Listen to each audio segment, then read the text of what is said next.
16 Lingering Frustrations of Being a Trans Woman Unable to Afford Sex Reassignment Surgery and Facial Feminization Surgery by Carrie. Number 1, I can't go swimming and I can't wear a bikini. Not only because I don't have the proper genital anatomy to do so, but because they don't even make swimsuits for girls that have small boobs and a large chest cavity like I do. Number 2, every single time I use the bathroom, I have to worry about someone seeing me. This especially becomes an issue when I'm standing up and I have to retuck. I'm always afraid that somebody is going to see me. Number 3, I cannot use public showers or public changing rooms at all, unless they have private stalls. Again, I can't use the men's because of the rest of my body, but I can't use the women's because I don't have the proper genital anatomy. Number 4, my potential dating pool is pretty much 0. Basically, I would have to find somebody who not only can accept the fact that I'm trans, but would also have to accept the fact that I presently have that, and also that I am planning to get surgery on it. So that pretty much limits me to nobody. So I'm just kind of resigned to being alone right now until I can get the surgery. Number 5, my dream is to have a family one day. That's what I believe my life purpose was since high school. But sometimes I wonder if I can even entertain the notion, because before thinking I can have a family, I have to ask, could anyone ever find me attractive in the first place or see me as an acceptable female life partner? And then even after that, will I even be able to be allowed to adopt thanks to regressive adoption laws? Number 6, I have to wear makeup to work every single day no matter what. As you can see right now, I am not wearing makeup and I look much more masculine than I do when I'm wearing makeup. Normal girls, if they wear makeup, maybe look unpolished, maybe look a bit unfeminine. I look like a man if I don't. Number 7, I cannot wear unisex clothes without getting stared at, because when I do wear unisex clothes, something as simple as just a unisex hoodie or a unisex t-shirt, people can't tell which gender I am. Every time I've worn like a normal unisex shirt, I've gotten stared at. Number 8, I worry that if I tried to join a social sports league, something like at the YMCA or something, the women wouldn't let me play. Even though due to hormones and 2 years of testosterone suppression and estrogen, I am no stronger than the average cis woman. But just because of my genitals and just because of my more masculine appearance, I have to worry that they wouldn't accept me and wouldn't let me play, even though I am legally female.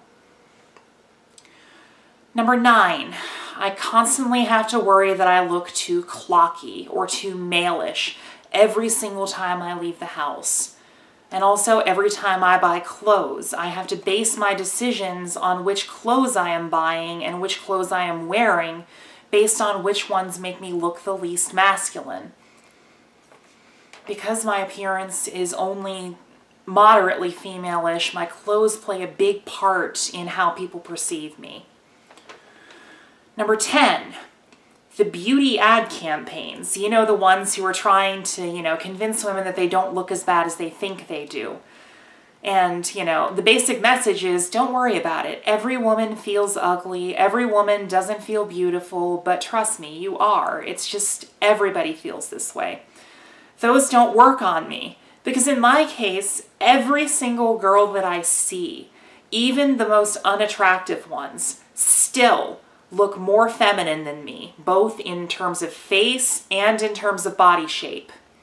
So, comparing myself to other women just makes me feel like crap, Even comparing to unattractive women, I still feel inferior compared to them because I'm less female-ish, for lack of a better term. Number 11, every single time someone stares at me, I have to be afraid that it's because they're clocking me as trans. And, usually women can kind of at least entertain the notion, well, they're probably looking at me because I'm pretty, where no, every time someone stares at me, my brain kind of flips out. It's like, oh, shoot, they've got to be staring at me because I'm trans, because I'm 6 feet tall and large framed and have a malish face. Ugh. Number 12, because my appearance is still kind of mannish, every single time someone uses male pronouns in my vicinity for anyone, I kind of jump a bit, and I have to mentally replay the conversation in my head a few times to make sure they weren't talking about me. Like, I heard he at one of my poker tables, and they were probably talking about my supervisor, but I just had to run through it in my head. I'm like, oh shoot, were they talking about me? Were they talking about me? I hope not. I hope not. Number 13. I have to worry about stupid things like the way that I sneeze, the way that I laugh, the way that I cough, or the way that I mumble to myself, giving me away because they sound a bit unfeminine.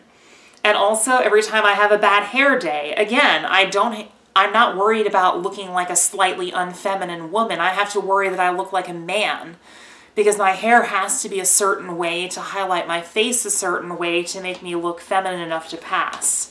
Because my passability is so fragile, and it drives me nuts.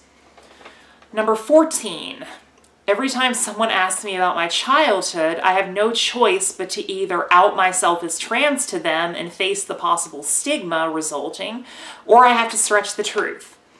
That one gets obnoxious, because to my own head, I've always been a girl, but to, technically it's lying when I tell them because I was technically socially male. So it's just a real bummer every time somebody asks me about my past, and I feel like I'm lying to them by saying that I was a girl.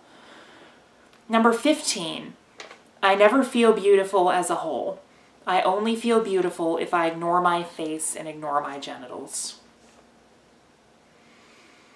Number 16, I can't just look in the mirror and know for sure that I'm seeing a woman looking back at me. I always have to worry that I still look like a man. I always have to worry that my big chin, my heavy forehead, my big nose, and my square hairline with thin hair are giving me away. That's probably the biggest frustration of all, is that after 2 years of hormones and being full-time for an entire year, I still just can't look in the mirror and unquestionably see a woman looking back at me. So, basically, I'm getting really frustrated at this point because of my lack of access to surgery and my lack of access to things that could actually fix some of these lingering, ongoing issues. So, there's no trans women that I'm more jealous of than people who can just go in for surgery after 6 or 7 months of hormones, and after that point on not really have to worry about it because they know that they've done everything they can, they know that they're passing as well as they possibly can, and they're done. Where, due to my lack of income, I've been stuck in limbo land, and again, it's just so frustrating to be accepted as female by everyone at work, to not even think about my gender at work, to, have completely transitioned to where I'm only seeing myself as female. And then I look in the mirror and the self that I see still invalidates that. I still have the wrong genitals. I still have a malish face. I just still feel like I have a body that on a fundamental level invalidates who I am. And this is a real bummer to me because my original transition plan when I was still working at the Horseshoe, I was earning $45,000 a year back then.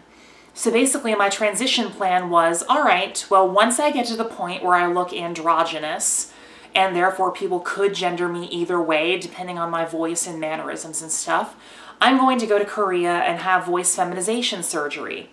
At such a point, it will make going full-time so much easier.